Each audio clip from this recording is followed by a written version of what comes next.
Well, once again, good evening, tēnā koutou, and welcome to another Auckland Conversations event. As many of you will already know, these events are a wonderful opportunity to inspire and stimulate your thinking about the challenges facing Auckland. And certainly one of the biggest challenges facing the city is homelessness. So tonight we focus on Housing First, a new approach to homelessness. So thank you for joining us tonight. It's fantastic to see such a good turnout. And welcome to those joining us for the live streaming. I'm Greg Ward. I'll be your MC and moderator for the evening. And we do have a great lineup, including our guest speaker, Dr. Sam Semberis, and our four panellists who I will introduce shortly. We're also delighted to have the Mayor, Phil Goff, join us tonight, and Councillor Penny Hulse is also with us. But first, the housekeeping. In the very unlikely event of an emergency, an alarm will go and you will be guided slowly from the room by the ushers. Bathrooms, as you leave the room, they are on your right. And finally, anyone with a mobile phone, please could you turn it now to silent. We have special welcomes this evening for all the councillors and local board members joining us. Now these include councillors Desley Simpson, Wayne Walker and John Watson. We'd also like to acknowledge our event sponsor, Heart of the City. Our thanks also to the Auckland Conversations partner sponsor, Resene. And another big thank you to our program supporters. They include Brookfield's Lawyers, Boffa Miskell, Architectural Designers New Zealand, the New Zealand Institute of Architects, New Zealand Planning Institute, and the New Zealand Green Building Council. Now, a reminder of what you can all look forward to this evening. The format tonight will be a presentation from our guest speaker, Dr. Sam Semberis, followed by a discussion with our four panellists. You are welcome to tweet during the event using hashtag AKLConversations. Hashtag AKLConversations for the tweeters. You can also ask questions via Twitter. The hashtag AKLConversations feed will be monitored. And if time allows, we'll include questions during the panel discussion and the Q&A. We always try to ensure the Auckland Conversations events are inclusive and accessible. And with that in mind, a full transcript and captioning of the presentations and discussions will be available on the Auckland Conversations website in the next few days. Shortly, we'll begin the conversation, but right now it's my pleasure to introduce the Auckland Mayor, Phil Goff. A round of applause.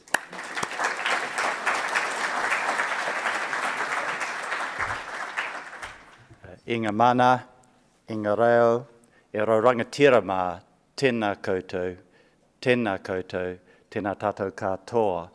Thank you very much for the introduction, Greg, and can I start off first by welcoming Dr. Sam Semberis here tonight.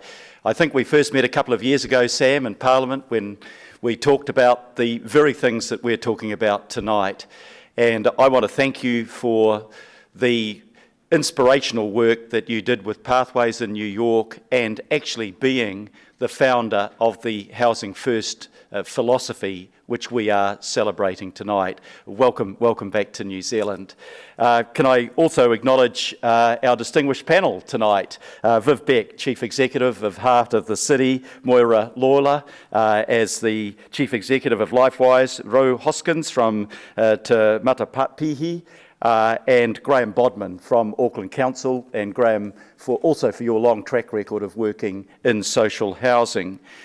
To all of the NGOs and to the individuals present here, NGOs including LifeWise, Auckland City Mission, Affinity Services, Link People, Vision West, and no doubt many others, thank you for your vision for a better city without homelessness, and thank you for your commitment to striving for that goal. Can I acknowledge our councillors, Penny Hulse here today, Wayne Walker I saw, Wayne somewhere here, yep, John Watson and Desley Simpson. I think we've got some local board members here. Pippa Coombe usually comes to these things, the chair right in front of me, can't see for looking. Welcome Pippa, and Adriana Christie and Richard Northey from the Waitemata local board, and perhaps some other members that I haven't acknowledged. Ladies and gentlemen, I think back to the Auckland that I grew up in. I've got to say, as a young person in this city, I wasn't aware of homelessness, nor was I aware of begging. It's something that actually came as a shock to me when I visited places like Skid Row in New York and the Embankment in London. I was appalled by what I saw in those places.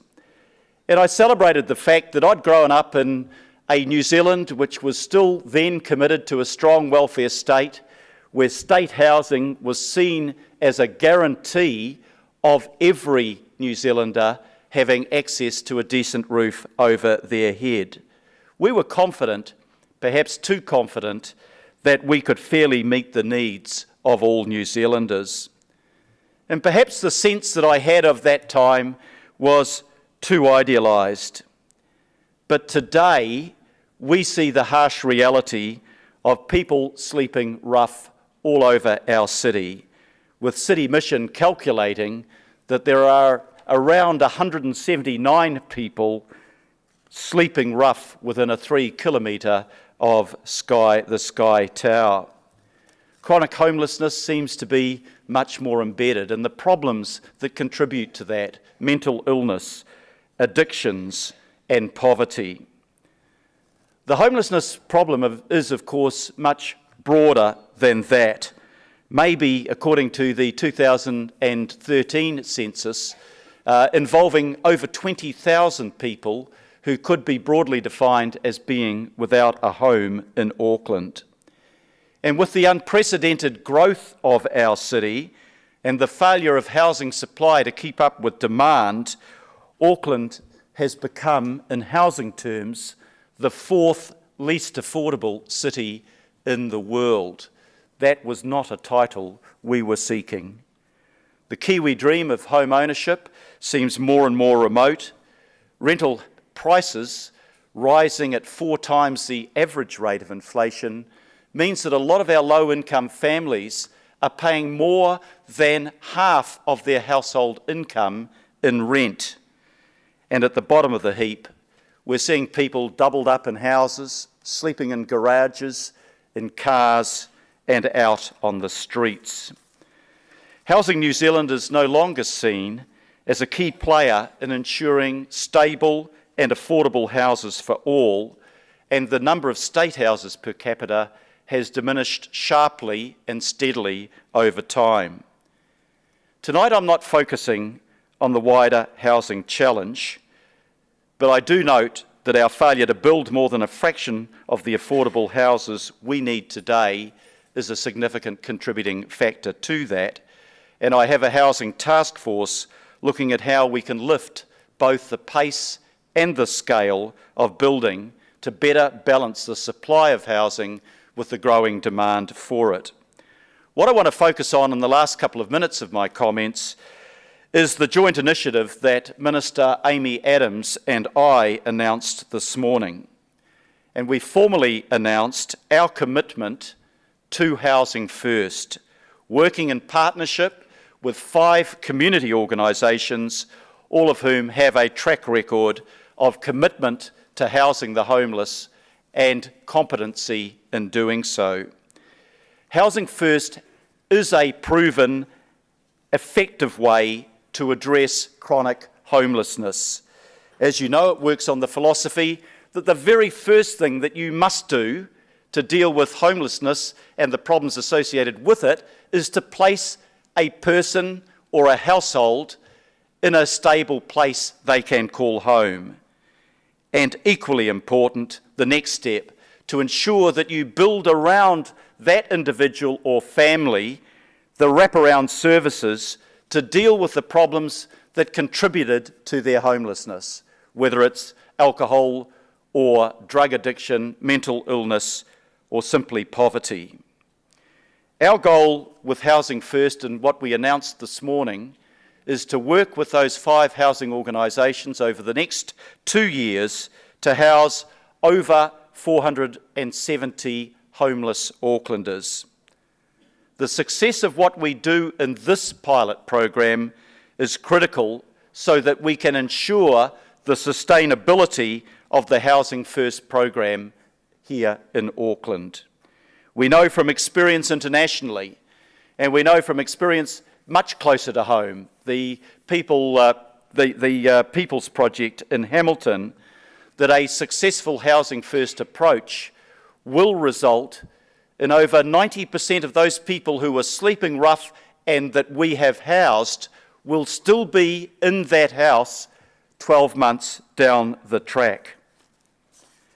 The pilot is funded by government to the tune of $3.7 million and by Auckland Council to the tune of $1 million, with, I hope, a further commitment in this coming budget from Council of $500,000 a year so that we can provide the coordinating services for the Housing First project. This money from central and local government is a vote of confidence in the organisations in the social sector that we are partnering with. It's a start, and it is significant, but over time, clearly, we need to do much more. I hope, in fact, by the success of this program, that we can draw in the private and the business sector to support financially our Housing First program. All of us want a city that we can be proud of, a city that is inclusive and a city that is committed to ensuring a decent life for all of its people, and a decent life starts with stable, affordable and healthy housing. I welcome the government's commitment. I thank the social sector for their commitment, and I thank Auckland Council, and can I just single out 2 councillors involved in the committee that will be dealing with this, Councillor Penny Holtz and Councillor Kathy Casey, who have a long-standing commitment to dealing with this problem. Thank you, councillors, and thank you, Graham, for you and your team for your support and your vision. I hope that all of you find the panel discussion tonight informative, and I know that we will find the comments that Sam Semberis makes tonight not only informative but inspirational, as indeed his work has been over many, many years. Working together, I believe that we can create a city that all of us can be truly proud of. Thank you very much.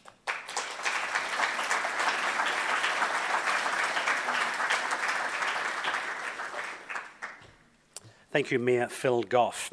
Well, now it's my pleasure to introduce our keynote speaker for the evening, Dr.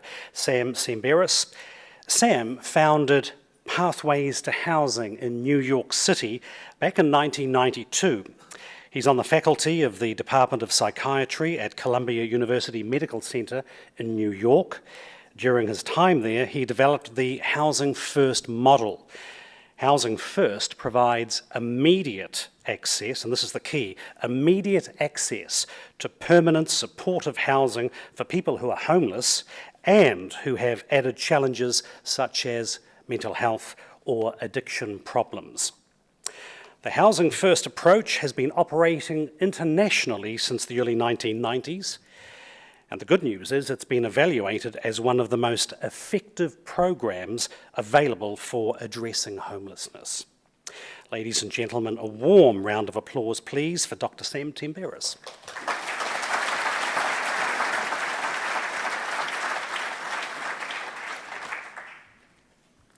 Thank you, Greg.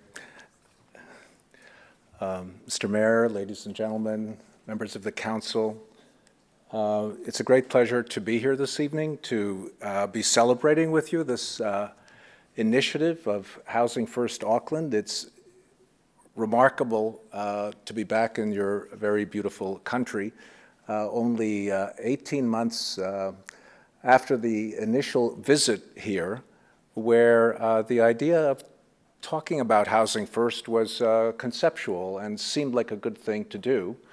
And here we are 18 months later with a government commitment, an NGO commitment to start this rather significant and impressive initiative. And it's having met over the last 4 days with the people who will be working in it, I can assure you that we're in for some great results. I thought that it might be useful to, I wasn't quite sure because, explaining Housing First is very simple, and I was thinking maybe it would be useful to talk to you a little bit about why it took so long, why we've had homelessness for as long as we've had, and how we're going to go about solving it. Just to give you a bit of a historical perspective that might help us also to avoid the mistakes of the past and take the lessons learned going forward.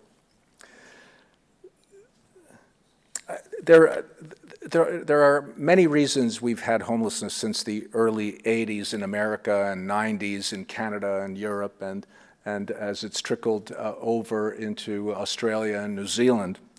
But I would say there are two major reasons that I would like to focus on this evening. One of them is that because homelessness has been part of the landscape for so many years, decades, that we have learned now an entire generation of people sitting in this room, people under 25, have grown up believing that homelessness is part of the landscape, and that they have learned also from the teaching of their parents that it's better not to look at people who are homeless. We have, all of us, learned to avoid staring. It's out of politeness, out of respect, out of the pain that it causes to see someone on the street suffering. We have learned to look away.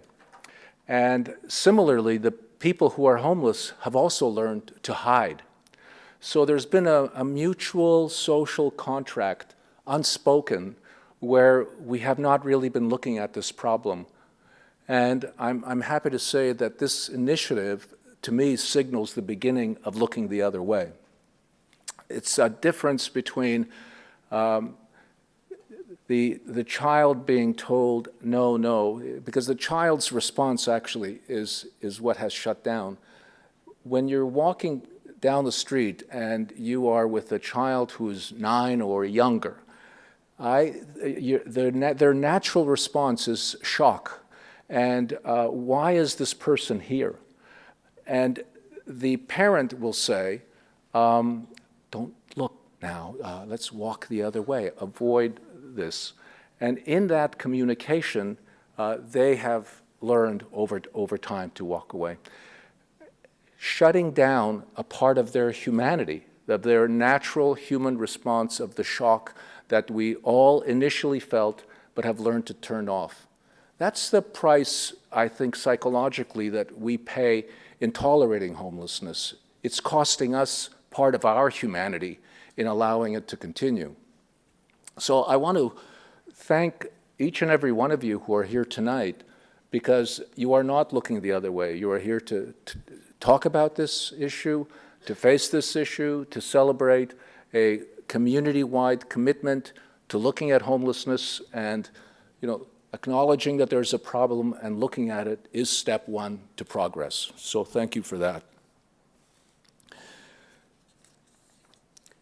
The other problem, the major problem, is really historical. And it goes back to when homelessness started to begin with, and why it started and what our response was. Now, the mayor said he grew up in Auckland where there wasn't homelessness, because homelessness wasn't really part of the lexicon until the early 80s. Homelessness was episodic. There were people that were homeless during the Great Depression, but this era of homelessness as we have it in the Western world is really credited to a Mr. Ronald Reagan from California. And if any of you had the opportunity to see his biography, he is at one point in this Public Broadcasting Corporation biography of Ronald Reagan credited with the creation of homelessness. How did it happen in the early 80s? Well, the Reagan administration had a policy of supply-side economics, trickle-down theory, some of these terms that you've heard about. If you make wealthy people wealthier, then the wealth will somehow fall out of their pockets, and the rest of us will also benefit by the pennies that we can find on the street just following rich people. Well, I'm oversimplifying it, but I'm not an economist, I'm a psychologist. So that theory resulted in a public policy that was a disaster on many levels, but particularly for social services and what is called in the States public housing or social housing, affordable housing. The government in the United States stopped building public housing in the early 1980s under that administration. They went from building 350,000 units a year to 50, where it continues to remain today. No administration since then has ever recommitted to that. The failure to support people who are poor by having social or public housing was taken as a warning to those that were on the margins. And not surprisingly, we began to see people who were homeless literally on the streets of the major cities, Los Angeles and Chicago, Detroit, New York. And the people that were most immediately and most brutally affected by this policy were people that were on fixed income. This same policy was adopted by Maggie Thatcher, Mulroney in Canada. Years later, there was a kind of a similar policy approach in Western countries. And that approach began to create income disparity across these countries. The United States difference between the rich and the poor in the 70s was somewhere around 30%, and now it's up around 55%.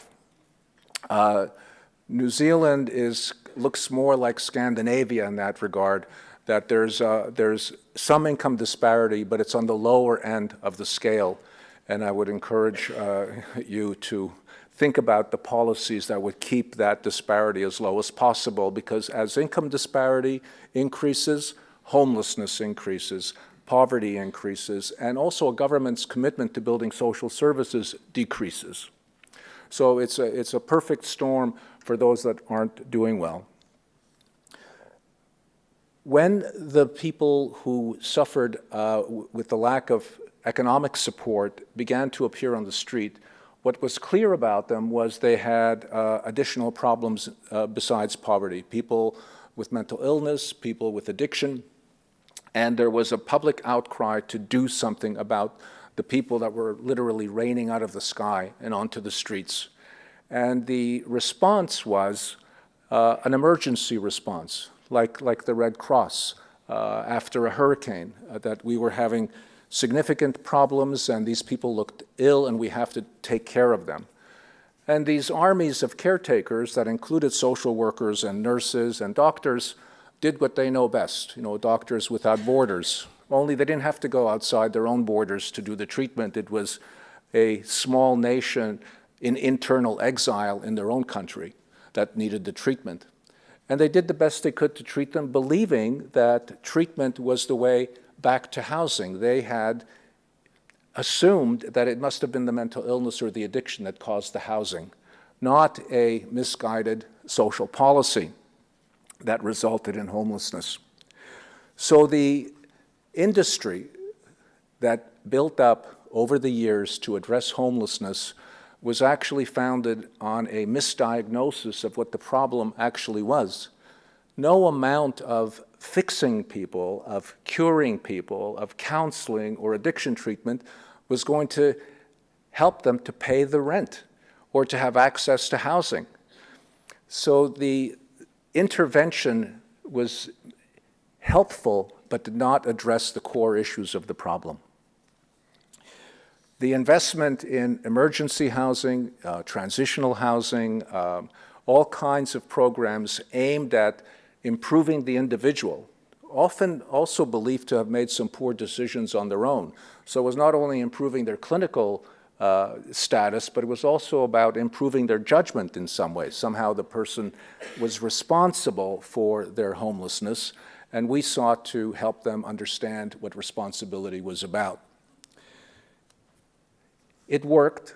It worked well for many who could tolerate and manage the treatment and eventually get into supportive housing, but not for all. There was a small group of people that remained stubbornly on the street, could not or would not manage the treatment first, then housing approach.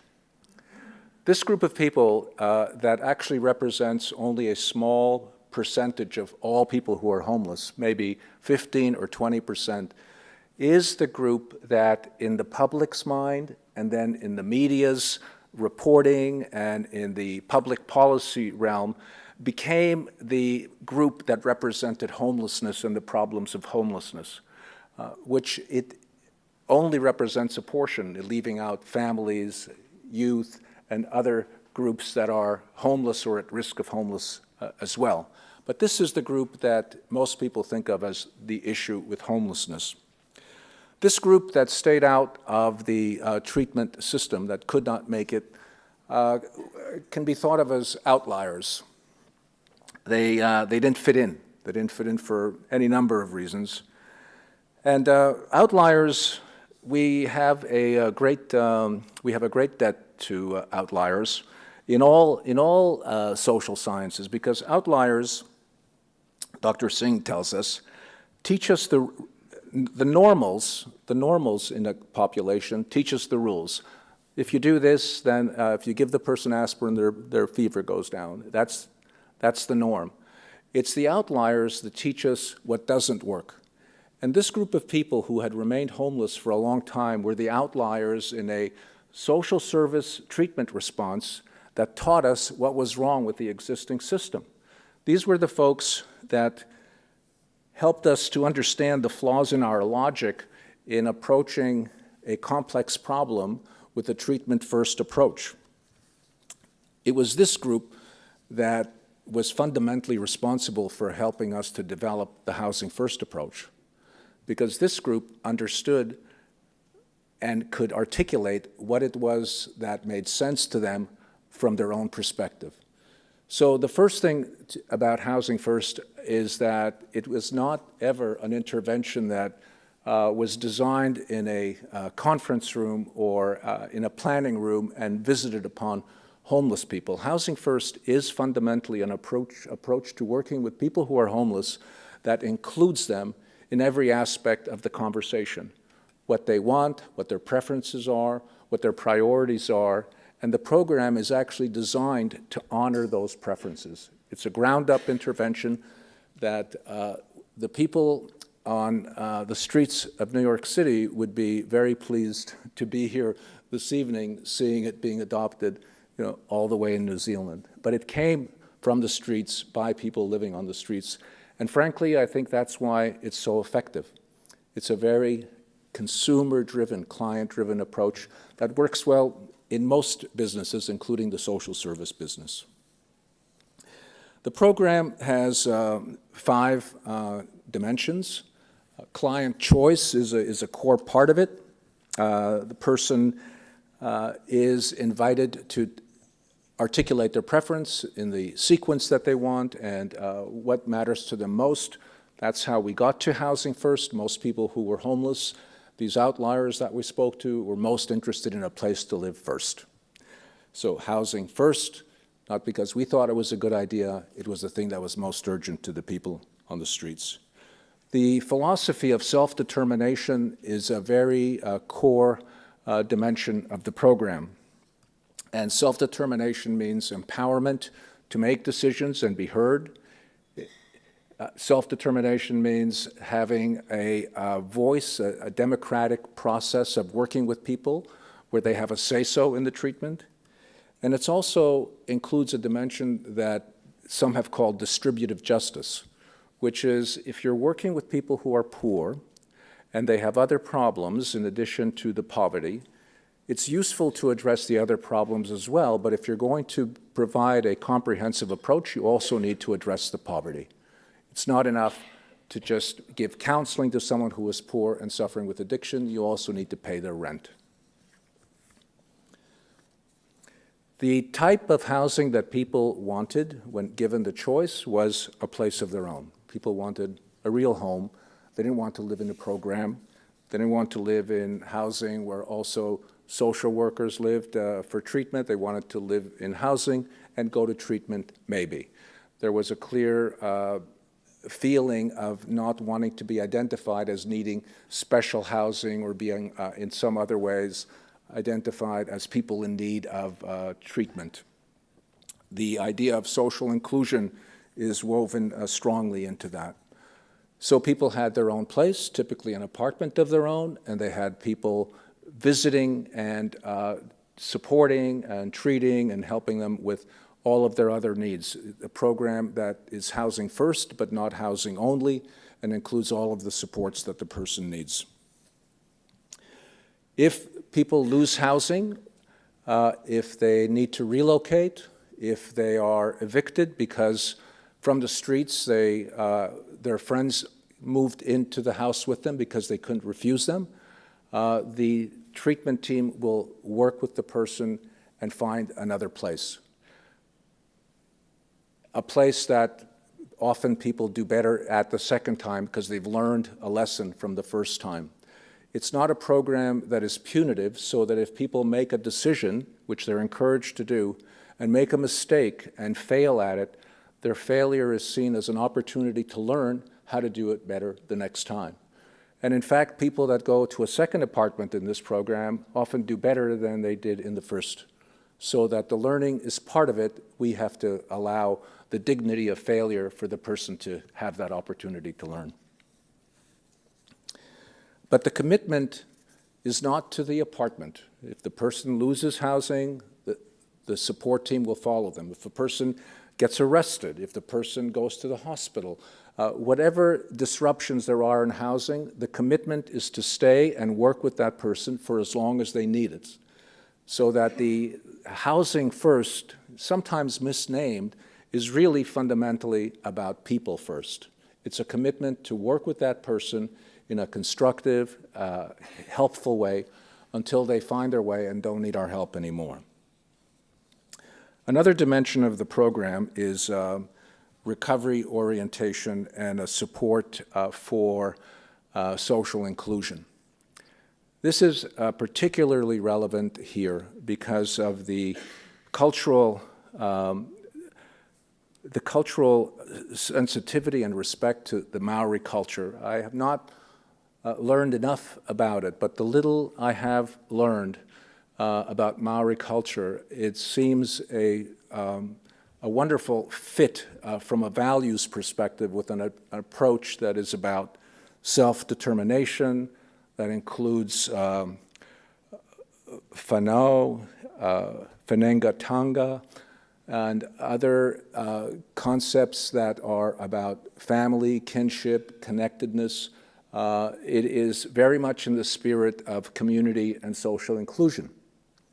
So that, and this is an important consideration given that the people who are really targeted by this Housing First Initiative, Auckland, vast majority Maori descent.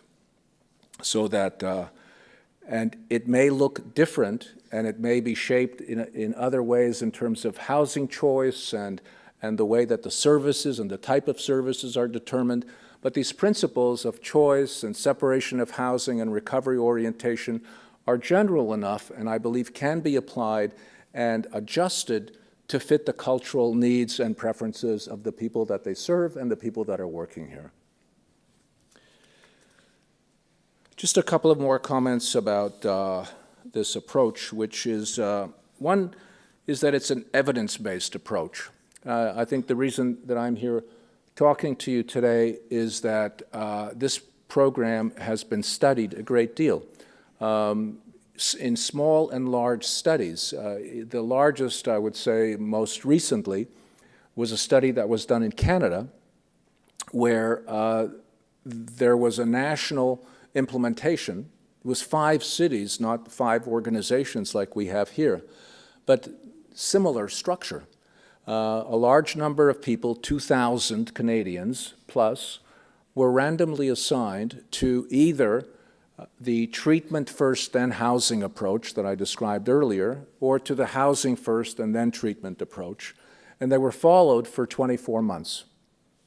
The results of that study showed that the people in the housing first approach were stably housed quickly and stayed housed about 80% of the time, and the people in the stairway approach only made it to about 40% of the time. This was a huge difference in outcomes for social science studies that are usually much smaller percentages. There were significant improvements in the quality of life of the people in the Housing First program. There were some cost offset settings. One of the things that isn't commonly understood about homelessness is that it's really, really expensive. It's really expensive for the people who are experiencing homelessness. They have nowhere to put their food. They have to buy food all the time from the grocery stores or things that they cannot store. Everything is at an expense for them. They are struggling daily economically. But strangely, what we think of as homelessness and disconnection, it comes also at enormous cost to taxpayers in the sense of the services that are not perhaps visible on a daily basis are typically acute care services that are very expensive. People get sick or they get into accidents, they are in emergency rooms, they are in inpatient services, they are transported by the police, they are going to soup kitchens and other programs. If you tally up the cost of someone being homeless that is needing services over the course of a year, it can easily come to $100,000 or $200,000 a year in services alone.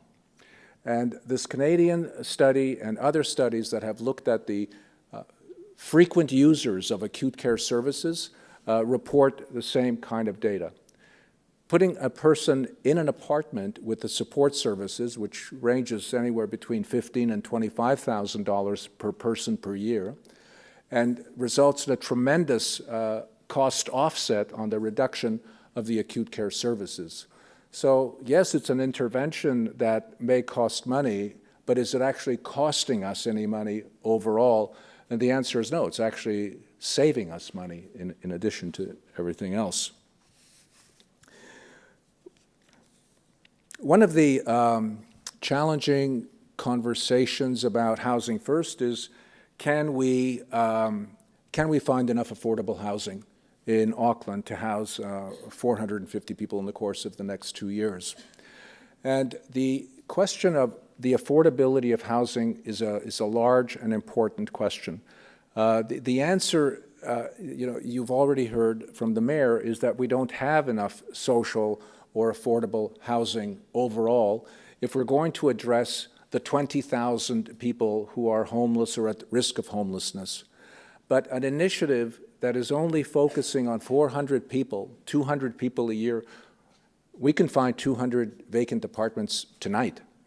So the scale of the program, because it's focused very narrowly on this small subsample of homeless folks, is totally manageable with the right rent supplements in the current housing market. It will solve homelessness for those 200 individuals. It will not solve the larger issues and policy issues of affordable housing in Auckland or New Zealand. That is a separate and very important conversation. But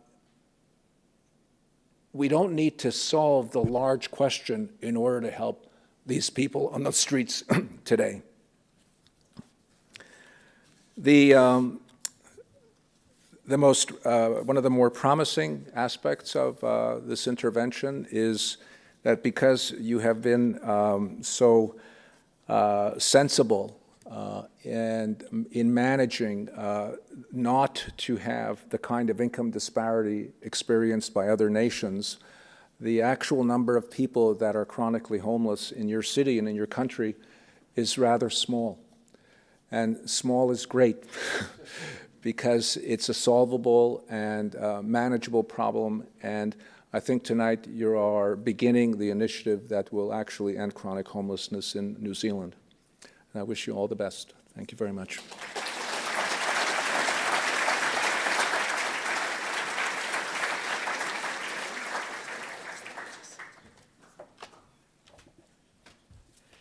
Well, thank you, Sam. That was a fantastic presentation offering really valuable insights, and we do appreciate your time here in Auckland tonight. As Sam pointed out, we are just at step one on the journey towards finding a solution. Well, it's time now for this evening's panel discussion, where we can talk more about homelessness in the Auckland context. And it's time to invite the four guest panellists to the stage. We'll bring them up one by one. I would like to invite first Viv Beck. Welcome along, Viv. Viv is the Chief Executive. Maybe give her a round of applause as well.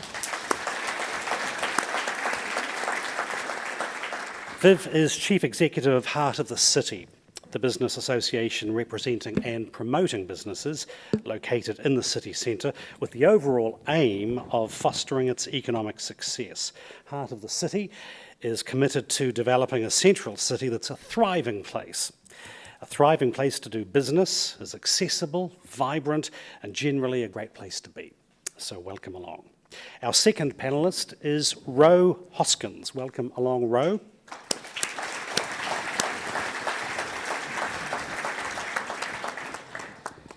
Ro is the chairperson of Te Matapehi, the national Māori housing sector body.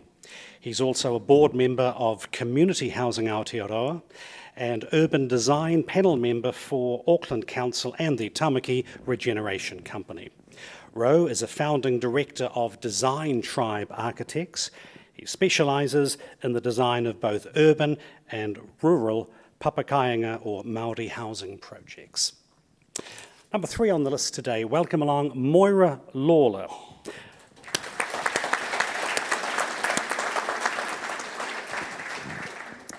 Moira is the Chief Executive of LifeWise, with responsibility for a diverse range of health, education and social services and collaborative community projects. Moira has a background in community and economic development. She's a board member of the Community Housing Aotearoa, the peak body for community housing providers. LifeWise is working with the Auckland City Mission to provide the first Housing First program in the Auckland City Centre. And fourth and finally, Graham Bodman from Auckland Council.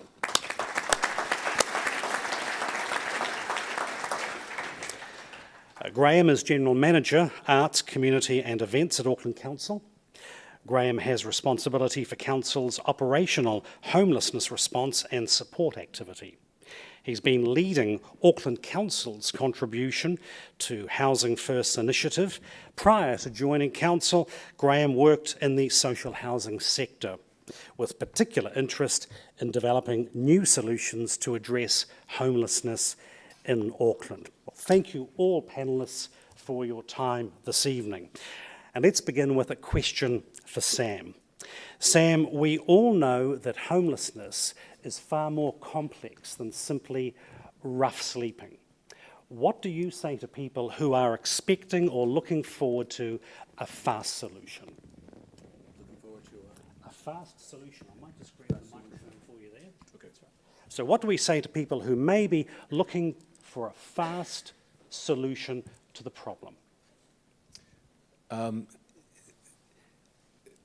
Ending homelessness for almost anybody is a fast solution. If you are providing housing first, you can house someone in a week or 10 days. It's immediate. But ending homelessness is not the same as solving poverty or addressing addiction, because the solution to some problems is at a different time frame than the solution for other problems. So that I think it's important not to expect or even have the person who's moving into housing expect, which sometimes they magically do, that, okay, I'm housed, the problems are over. Being housed simply gives you a really good platform to actually begin addressing some of the more serious problems that are almost impossible to begin to address when the person is homeless and worried about survival. So there are quick fixes and others that need the support services that the program provides. It takes longer. Okay, so the good news is that pace may not be a problem. Let's look at one of the options, and this is an option that many people talk about, night shelters. What are your thoughts on the value of night shelters to address homelessness? I think night shelters are good for a night, but they're not really the kind of solution that is ending homelessness. There's this concept of managing homelessness, which is, what are we going to do about the homeless tonight? Or what are we going to do about the homeless immediately? And there's I would call that managing homeless. Oh, let's get a soup kitchen, let's get a shelter, let's get some blankets. Managing homelessness. That could go on forever, and the person would still be homeless. There's a difference between managing homelessness and having a program that is aimed at ending homelessness.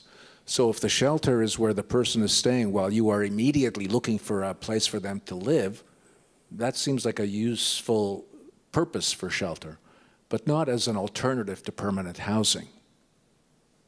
Sam and I were speaking earlier about the difficulties defining homelessness, and we were talking about the fact that across Auckland we now have the sad sight of so many families living in cars, some families living in garages, because we have a housing crisis. So to what extent, if any, will Housing First accommodate for the growing numbers who find themselves in a general housing crisis? Housing First got started by working with the folks who were on the street and had complex problems, but it has been used with families very effectively. It has been used with victims of domestic violence that have typically been required to go to shelters, but now they go to an alternative housing. It has been effectively used with young people, 18 to 26, so that the housing needs remain the same for all of these different populations. The kinds of support services people will need are different depending on who you're housing. I think that Housing First means you're giving affordable housing to people, and some of those people will need supports. It's only a matter of political will about taking it to scale. And when you heard the numbers before about the numbers facing this housing crisis, what went through your mind, given the size of Auckland? Well, I think that there's a housing planning. I don't know that New Zealand has a affordable housing strategy over the next 3 to 5 years. But listening to the mayor, I had the impression that the population is outgrowing the housing supply, and there's a gap there that absolutely needs to be addressed. Sam, thank you. Moira, could we turn to you now? Moira, as we've just heard, leads LifeWise. It's one of several agencies under the banner of the new Auckland Housing First Collective. So I guess maybe we could get from you a brief overview of the collective and how Housing First as a model will be used in the Auckland context. Thanks, Moira. Yes, kia ora, Greg. Essentially, as the Mayor said, there are 5 organisations involved in 4 projects across Auckland. That's LifeWise, the Auckland City Mission, Affinity, Link People and Vision West. And as the Minister announced this morning, we've been funded for 2 years, really to demonstrate what is possible with the Housing First model across Auckland. So it's the choice of the providers actually to put together a collective to do this in a more inclusive and joined up way. So what the collective will do is enable us to have common training, common assessment frameworks, common reporting and monitoring tools, common communications, and an ability to learn from each other. And it's not just about sharing, it's also about taking a whole of systems approach, because we know, each of our agencies from our work with homelessness, that there are systems issues that need to be addressed, and Sam was referring to some of those earlier. The collective enables us to look across the work in each of our projects at those systems issues and start to identify the improvements that are going to be needed to be successful. Thank you, Moira. The collective obviously has several agencies, several providers. Are there any obvious challenges you will face as you get underway working together? I don't think the challenges are so much in the establishment of the collective, although of course things are moving at pace, and so it's important across our organisations that we build the relationships that will be required. But I think in some ways that's the easy bit. We're really strongly committed to that, and I think it will really enhance our work. I think one of the challenges is the term of our funding. This is a 2-year demonstration project, so being able to evaluate and show what's possible in that time frame will be challenging, but it's a challenge that we're really committed to meeting. Thank you. One more for you, Moira. Homelessness in Auckland is clearly visible. Anyone who walked like I did tonight through Queen Street would see evidence of homelessness. But what about the rest of Auckland? To what extent will the Housing First approach reach all of Auckland? That's a good question, because there are 4 projects funded in this new program, in the new funding. They will work in Central Auckland, in West Auckland and in South Auckland primarily. They will also focus on chronic homelessness. So I guess one of the challenges potentially with the program is managing expectations. We are not funded to work with the 20,000 people that have been identified as severely housing deprived.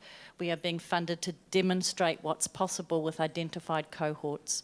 And part of that work that we will be doing, part of the opportunity actually for our work to make an international contribution is in the development of a kaupapa Māori framework for Housing First. So we're really excited about the potential in that.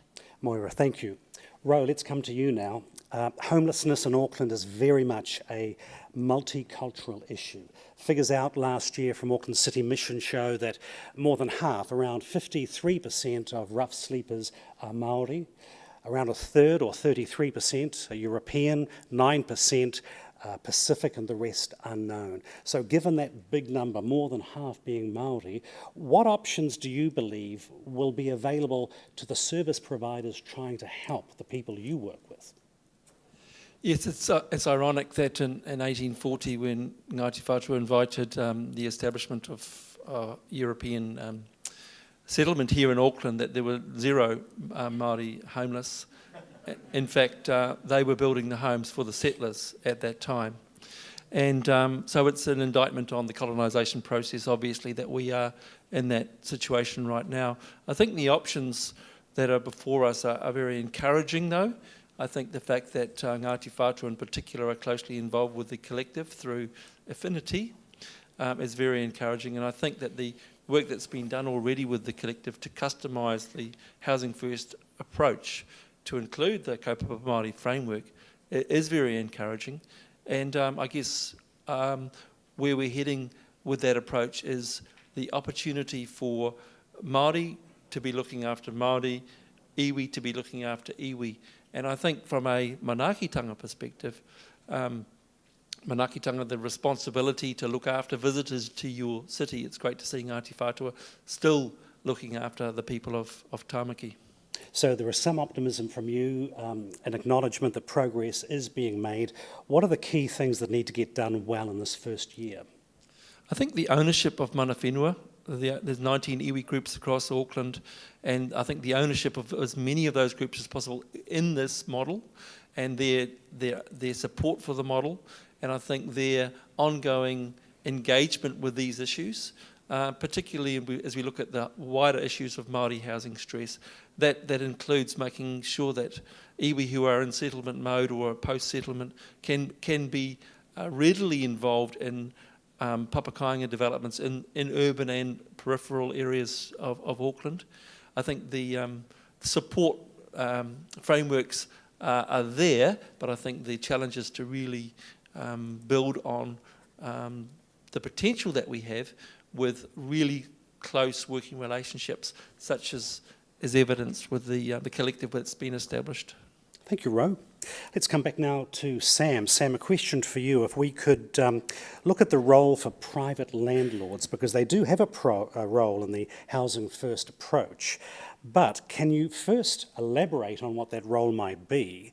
And secondly, what would you say to a property owner who might be thinking, well, this is all a little bit risky? So first, the role. Private landlords have, just like the NGOs sort of doing the work of government, private landlords are in some ways in this model doing the work of social housing. We don't have enough social housing, and the social housing that there is available has a tradition of keeping waiting lists. Now, somebody homeless is not going to be successful in a waiting list kind of framework because there's no place to send them the notification that their name has come up on the list 3 years later. So that was not an option. Unless we have a different understanding about a prioritization scheme for social housing so it can be included in Housing First, which is possible. You can set aside a small percentage of units that is direct access without the list. Private landlords have been the main source of housing because we needed housing right away. The delivery of the program is immediate access, and the private market was where we found affordable, in the low end of the market affordable. The way that we were able to work with landlords in that range is that managing properties on the lower end of the income scale is a bit of a challenge in that people are employed and they're not employed, and so issues of steady rent collection and tenancy and support for the tenancy are, without saying it out loud, a constant worry of the landlord. The programs are going to offer the landlord the assurance of guaranteed rent, the assurance that there's someone to call if there's an issue with the tenancy, and that if there's a damage to the unit that they'll be compensated or will be repaired. Those are really stepping over and above what any good tenant would do, and it gives the program an advantage in renting some of those units from private landlords. So your message of reassurance would be there is a guarantee and there is someone to call. Absolutely. Sam, thank you. Viv, thanks for your patience tonight. Question for you now. You head, of course, the heart of the city. Your focus is business. We know your organisation has been active in advocating for solutions to end homelessness, and we know that collaboration from all corners is going to be critical. So can I ask first, how can downtown businesses and property owners, how can they play a role in resolving the problem? And I should say that talking to you a short time ago, I got the feeling you think progress is already being made. Yes, I do, and thank you for the opportunity to be here. Homelessness is one of the most prevalent issues raised with us by business and property owners in the city centre.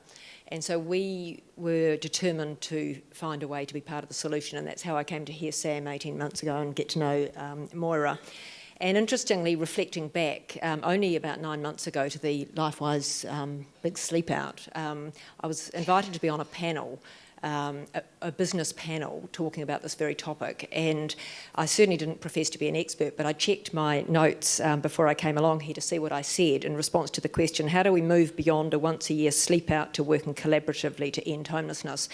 And what I said, I guess, in typically pragmatic business fashion, I said, well, we've got to set the goal and we've got to all be determined to end it rather than manage it. So that was quite nice to hear you talk about that. But it struck me that there were a lot of things that were sort of about managing rather than ending. So point number one, let's get the common goal, work out a plan, what do we need to do, who needs to be involved, how much will it cost, and then let's just get on with it now.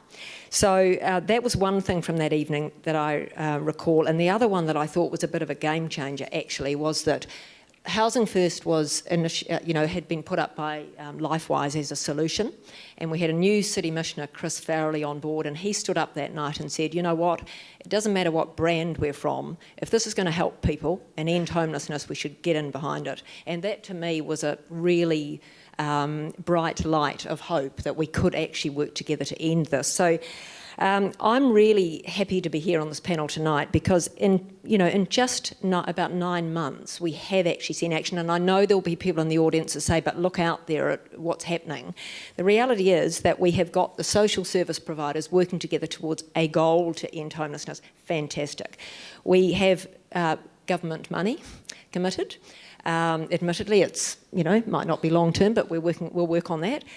The Mayor and Auckland Council have absolutely jumped in behind this. And can I say, in response to the earlier comment by the Mayor, businesses have got in behind this. They have actually, through the city centre targeted rate, committed $2 million to the upgrade of James Liston Hostel for emergency housing. So business is playing a role, and I think that there is an opportunity for us all to continue to work together. We want to see these 472 people housed over that, in that sort of pilot period. We want to find sustainable ongoing funding, and we just want to see results. So I'm feeling really optimistic, and I hope the people here who are not yet seeing anything do feel some comfort that there really is action underway. And just briefly, you do see some future continued role by business and property owners? Absolutely, I do. I think that the working together to a common goal is actually, I think, the way to go. Thank you very much, Viv. Graham Bodman, Auckland Council, welcome along. Graham, of course, you and your colleagues are working with Auckland's homelessness in many ways, so a couple of questions for you tonight. How can local governments support a housing first approach? And also, do you think that central government still has a role to play? Okay, well, thank you, Greg. Yes, local government does have a role to play, and in fact, we're playing that role right now. The Mayor talked about it earlier on, where we've partnered with the Ministry of Social Development to put in $1 million to co-fund this 2-year pilot of Housing First, which is quite a significant contribution, and I think it's the right thing to do. So there's a funding option. We've been working, for instance, with LifeWise over the last few months to actually give some funding to help them do the investigation to actually develop the case to actually support Housing First. So we've been working certainly in that funding space. There's also, I think, a role that we've got in local government around civic leadership. So the Mayor's been very supportive, and they've got an opportunity like we are today. So this is the Auckland Council event to actually shine the light on the problem and the exciting work that's being taken to actually work collaboratively with local government, central government, the NGO, the business community, others to actually make a really a significant push to really make a positive difference. And I think that's tremendously exciting. So there's a number of ways that local government can and is helping. Just in terms of central government, yes, absolutely, central government's got a role. I mean, in fact, they've contributed the lion's share of the funding towards supporting this Housing First initiative, rightfully so. And of course, housing, or I should say homelessness, isn't just an Auckland problem, it's actually a nationwide problem. It's a big problem in Auckland. It's a societal problem. So it's bigger than any one of us, actually. So, yep, we've all got a role to play. Thank you, Graham. Well, that's it from the panel for now, but they are now available to you for questions. So we have about 20 minutes for questions. I'm happy to have them directed to anyone at the panel. If you do have a question tonight, please keep it brief. Make it very clear. You'll be handed a microphone, and anyone who does want to ask a question, just please raise your hand now. We have 3 ushers moving around the room. Each of them has a live microphone, so as soon as you get that microphone, you'll be on air. And already we have one with their hand raised in the right-hand side. So your question, thank you. Yes, my name's Angela Maynard. I'm from Tenants Protection Association, Auckland. I see one problem with this whole program, and that is that in the Residential Tenancies Act there is no security of tenure, which means that at any time anybody can get a 90-day notice without a reason. They cannot go to the tribunal, they cannot challenge it, they're out. Well, that's fine in terms of if there's another more accommodation for them to find somewhere else, but when you're involving the private sector, which I believe Housing First is, I think that remains a huge issue. And I'm not going to ask anyone on the panel what they're going to do about it, because really it's outside of their power. I'm going to ask Phil Goff. Is he still here? No. Oh, God. Well, He's not here either. well, maybe somebody could convey this to him, because when he was the person that introduced the Residential Tenancies Act in 1986, and at the time, housing workers throughout the country said there has to be a just cause for eviction, but he didn't take any notice of us. And so this has plagued residential tenancy law ever since. And what we need is a reason for an eviction. Okay, well, thank you for those comments. Let's just see if the panel would Can like I to just respond. finish? Because this is really Well, we important. have a lot of people here I tonight know, but who it'll have only questions. take me 1 minute, and Okay, that is, you've got 30 he's seconds. now in a powerful position, working with Amy Adams, where he can put pressure on her to do just that, to change, to amend the Act so that Housing First as a program can work better. Okay, thank you for your point. Would you like...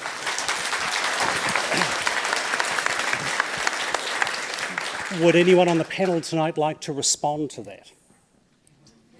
Thank you. History is a valuable thing, and clearly he's the right guy to fix the mistake he created. Any other questions, please raise your hand, nice and high. We have 3 ushers with microphones, and I think we have someone coming now in the centre. Right in front row, microphone's on the way. Do you have a question for a panel member? Yes, well, I want to speak, not particular to anyone, but everybody can chip in what they think. One of the things is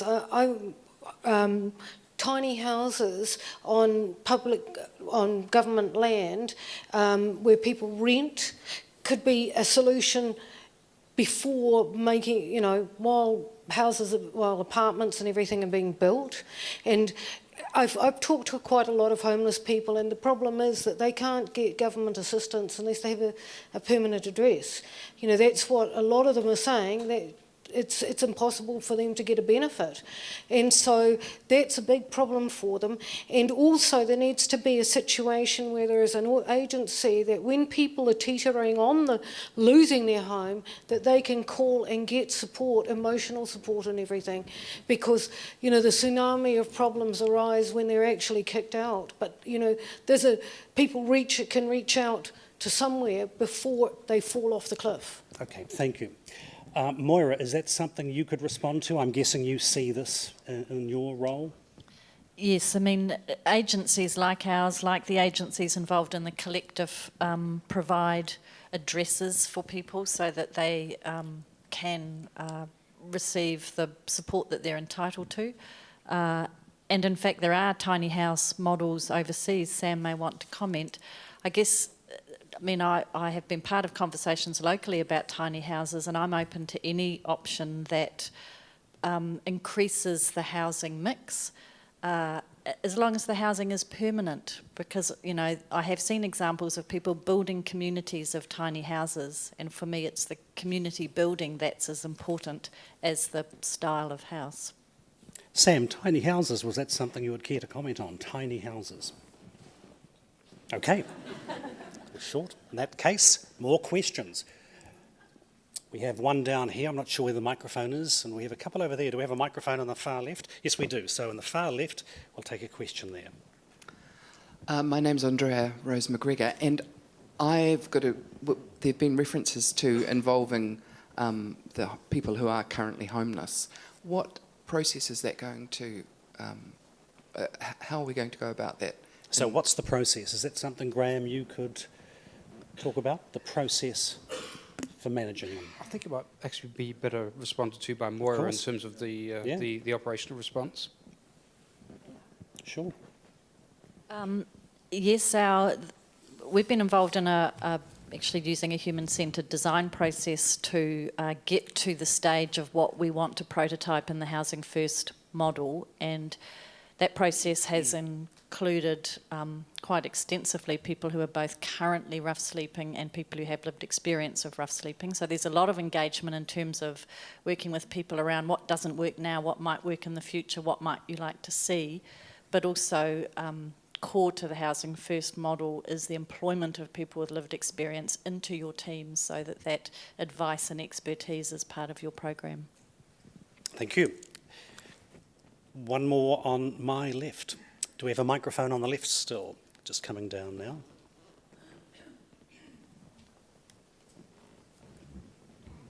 Hi. Just a quick question. I'm Victoria Brown, my niece and great-niece. We've been providing food every Tuesday night for the last 10 months to Auckland, and we're feeding about 140 homeless people. In that time, we've provided coats, suits, food, clothing, sleeping bags, you name it.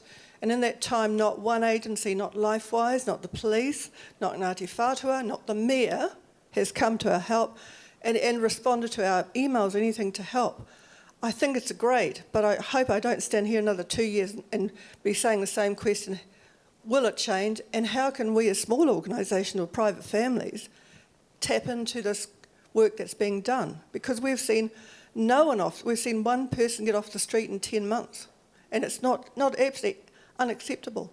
And I think the fact that most of them are Maori, and the young man up there, I thought your comments were actually out of step, given that Ngāti Whātua do nothing for them.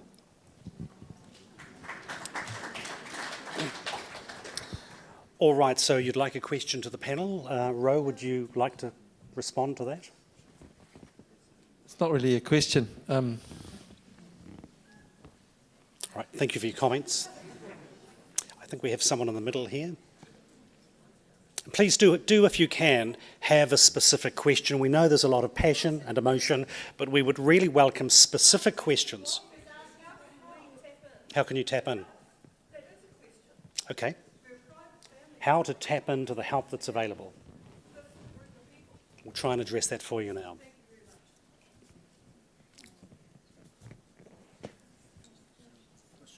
There are a range of groups across Auckland. I'm aware of ones in central Auckland, but I know there are a myriad of small and mid-sized groups across Auckland doing outreach, doing support.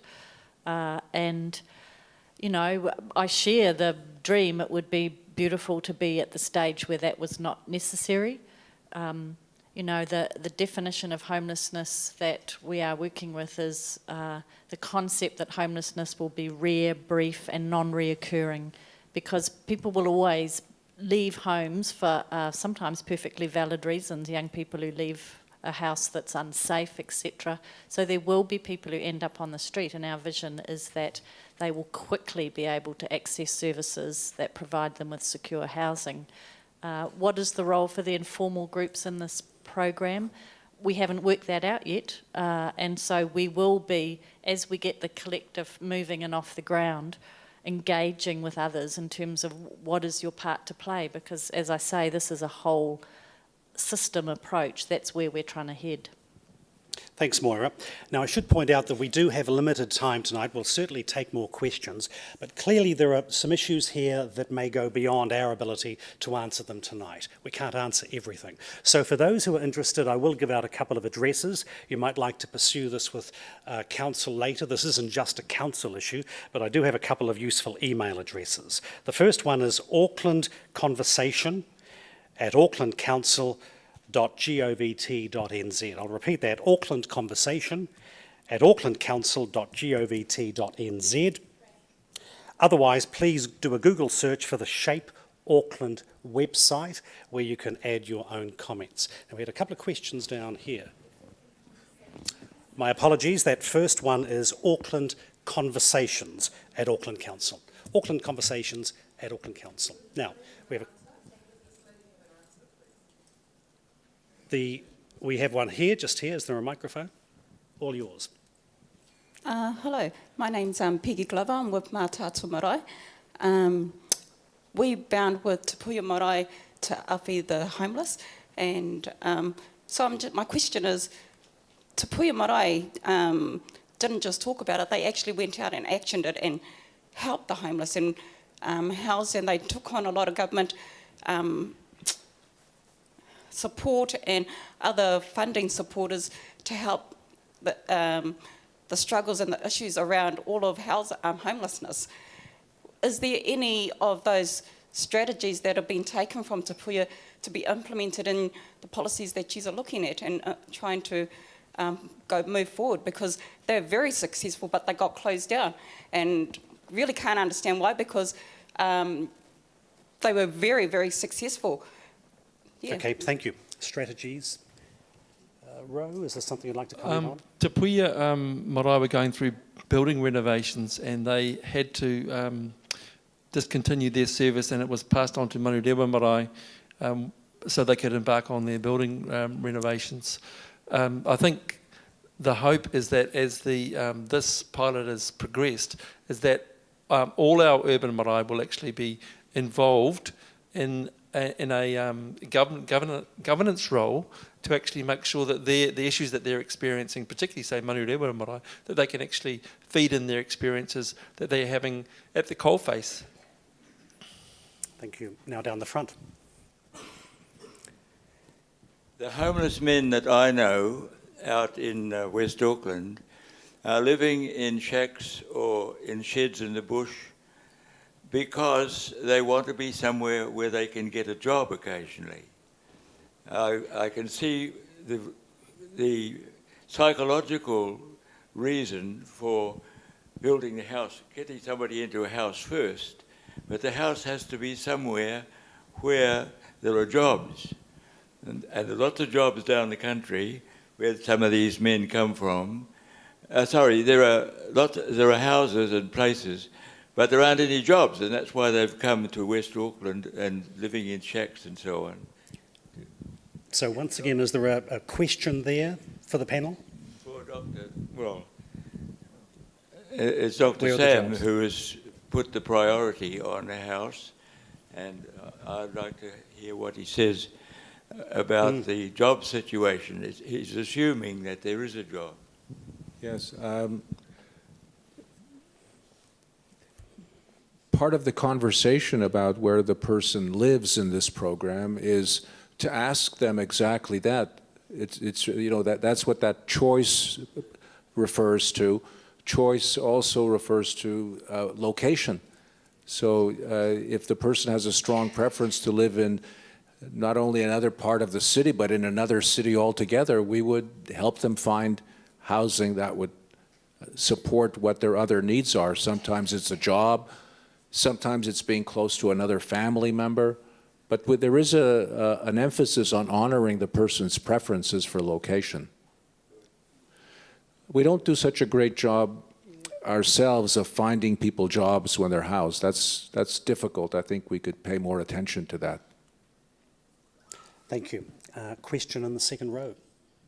Hi, I just had a question about the 400, and I think it was just over 400 people that are going to be helped in this 2-year pilot. How do they feel about this program? Do you have their full support? Moira, perhaps?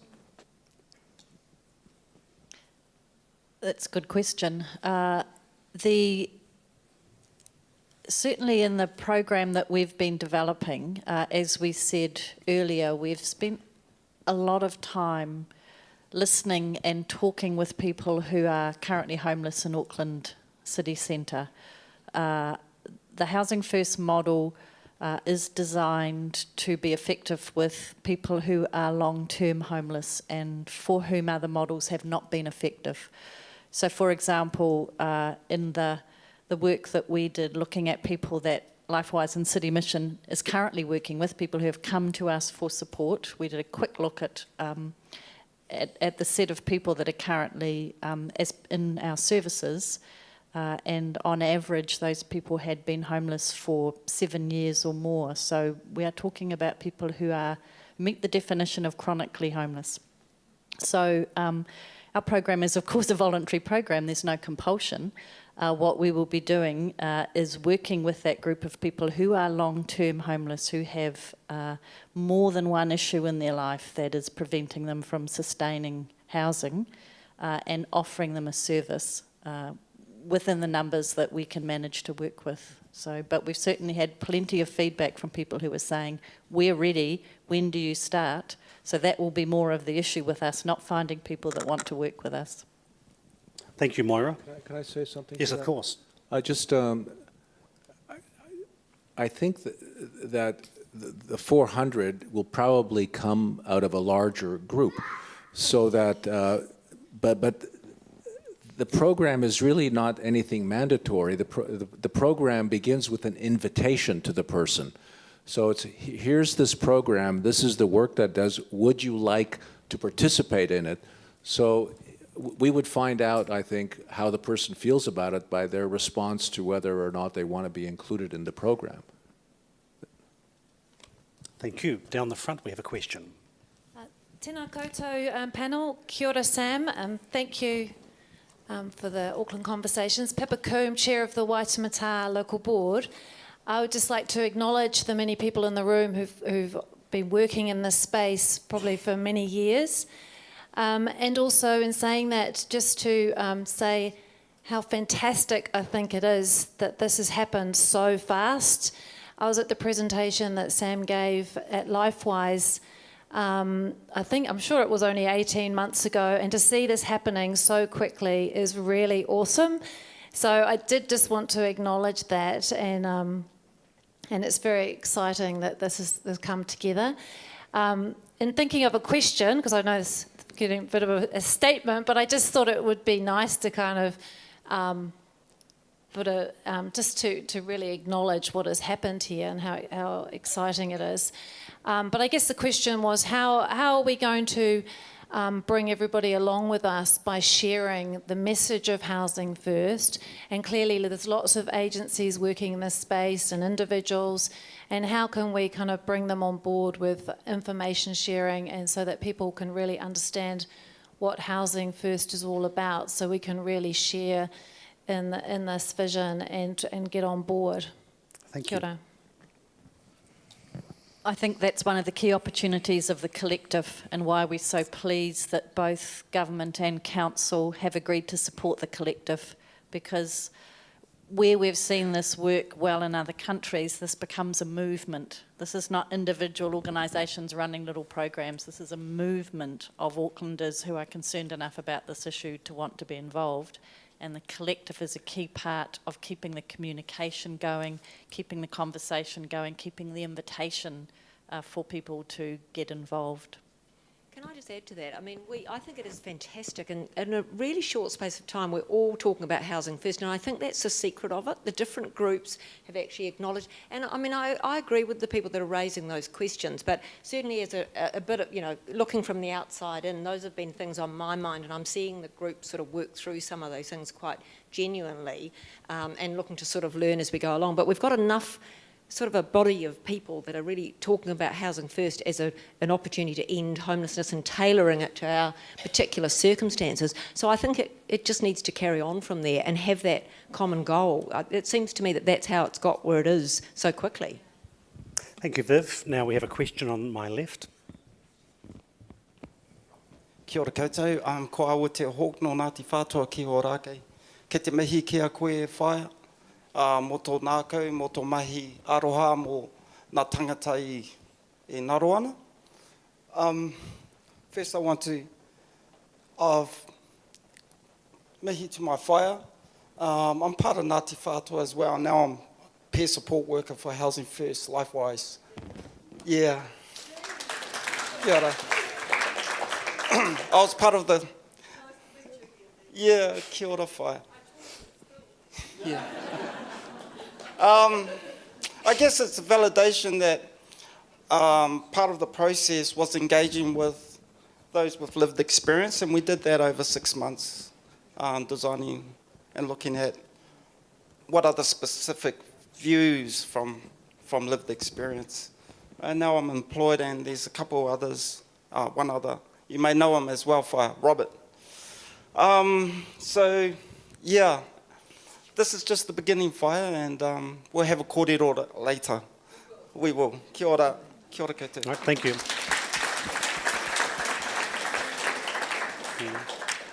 We'll come to the front, but we've got one at the back at the moment, right at the back. Thank you. Kia ora. Just interested, if there are any exclusion criteria, what would they be? Exclusion criteria. Exclusion criteria, considering the population you servicing, there's generally exclusion criteria for programs. I'm just curious as to what they might be. I don't know that it's been established. I think that the focus has been primarily to identify among people who are homeless those that would be least likely to make it back into housing on their own. So I think we've been more focused on how to identify the people that have been homeless the longest and have multiple problems.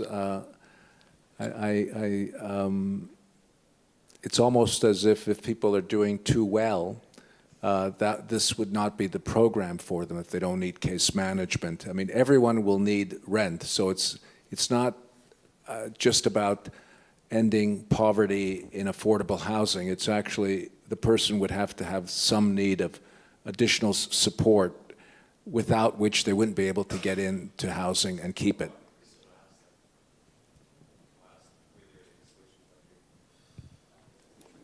He feels that wasn't quite answered. He was That's asking. not quite the answer to the question, and the question is, if there are exclusion criteria, what would they be? I don't know. I think, are you saying, is there anyone that would be so hard or complicated or difficult that we wouldn't work with them? Is that what you're asking? Yeah, and the answer is no. The answer is no. I guess what Sam was saying is part of the strength of the model is it separates the tenancy management from the wraparound support. So are there things people might do that would get them evicted? Sure, because this is real world. This is not some kind of cotton wool program. This is, if you don't act legally within your tenancy, yes, you could get evicted. But what the wraparound support does is work with you in terms of, okay, that didn't go so well, what are we going to do next? Because the aim is to ensure people get into housing and stay housed. Cool. Fantastic. Thank you. Time has gone by in a flash. We have time for just two more. Now we have a patient young woman down here waiting for the first question and one at the back. So if you have a microphone on its way. Thank you.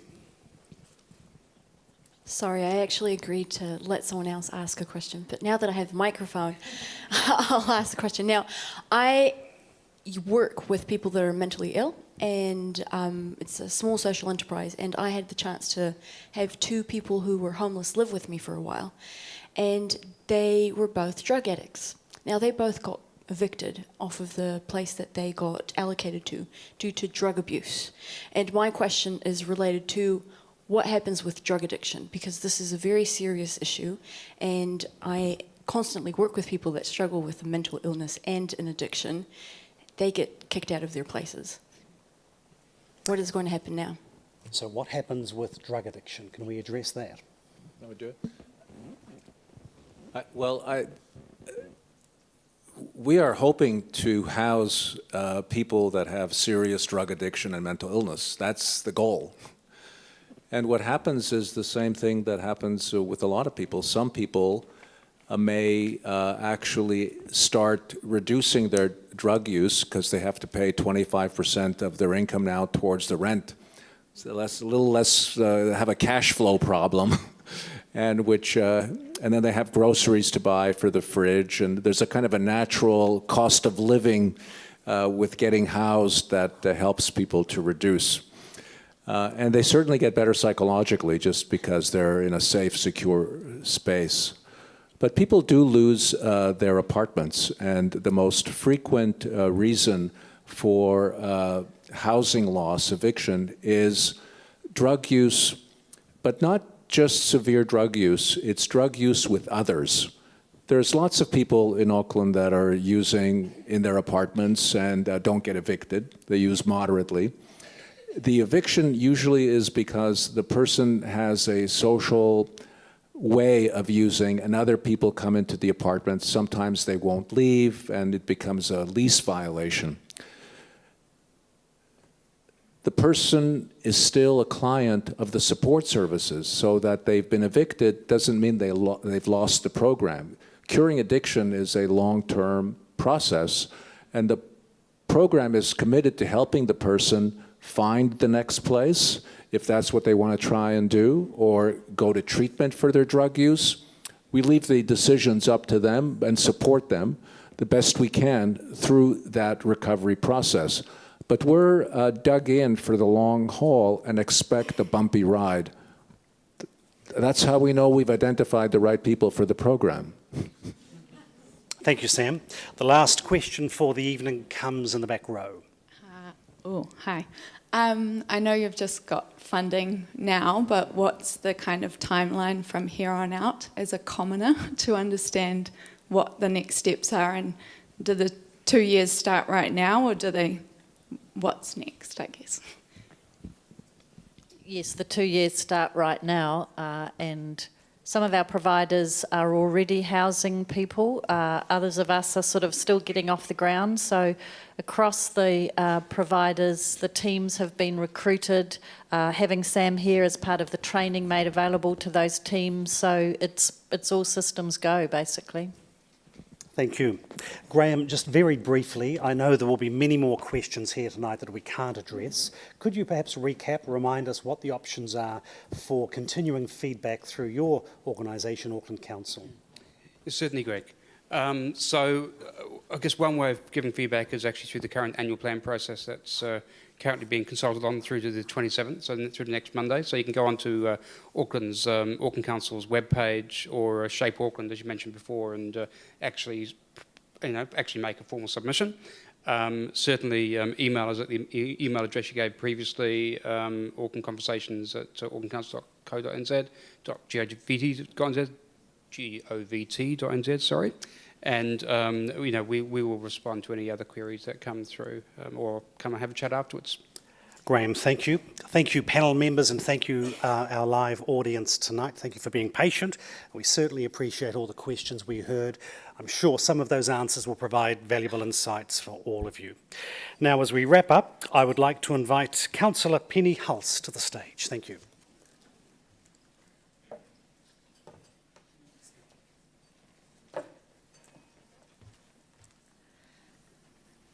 Tēnā koutou e hui hui mai. Thank you for a wonderful evening.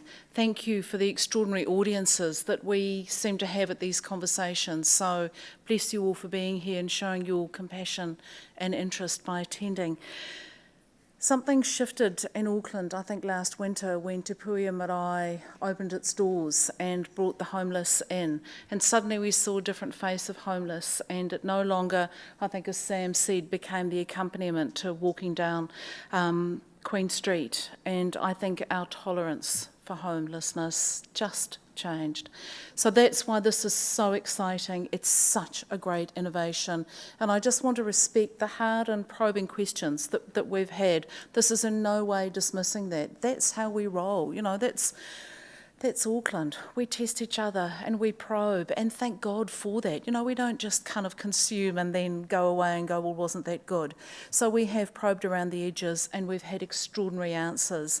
I want to acknowledge our panel, and what you see in front of you is actually the reality of what collaboration and cooperation works like in the new Auckland, and for that I'm very, very grateful. I just want to acknowledge Viv.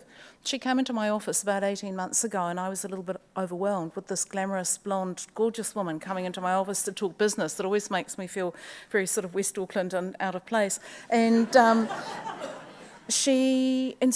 we went straight to homelessness, and the difference with Heart of Auckland is its pragmatic compassion. This is not sprinklers and spikes to keep the homeless people out.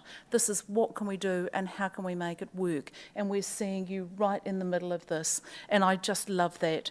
Te Rau, I just want to acknowledge Ngāti Whātua's active and compassionate partnership in this area. That conversation we just saw, whānau, is exactly why this works. Someone asks a tough question, the person who answers is an old school pupil, and suddenly we realise, hang on a minute, we're joined up, we know each other, we've got the solution, we're working, collaborating, it's fine, we know who to go to, we know how to make this happen. Moira, I've known you for a long time from your work out west, and I think the collaboration and cooperation is in this woman's DNA, and it's through your endeavours that we're bringing so much of this together in a way that is both functional and has huge authenticity and integrity. And Graham, I'm so proud of the work that we're doing as council. Thank you. I just want to leave on one really pragmatic thing. I think we can actually move on with our tenancy. The Residential Tenancy Act, I'm very keen that we wrap that into, and have talked with the mayor, and I'm sorry he had another engagement, otherwise he absolutely would be here, but we can wrap some of those challenges into the discussion that I'm picking up about our residential warrant of fitness process, and I think we can actually nail down some of those other issues there, which is long overdue. And just one last thing, completely practical, that we are working on, and I'll be taking to Local Government New Zealand tomorrow, is the issue of meth-contaminated houses. What a load of bollocks that is. And I'll be really blunt and say that it is, for me, this is a whole bunch of houses that our wonderful people could move into immediately. A lick of paint and a bit of wipe down and we could live in there. It's moral outrage masquerading as science, and it just needs to be put in its place. So the best quote for me from the night was the definition of ending homelessness is putting people in houses. Let's cogitate on that as we go. It's utterly doable. Again, thank you so much to our extraordinary panel for the huge amount of work that's being done, to our funders, to Susan for the hard work that you do, for Greg for holding this together. Thank you for everyone who has made this work. Let's go safely and let's make this movement work. Thank you all so much.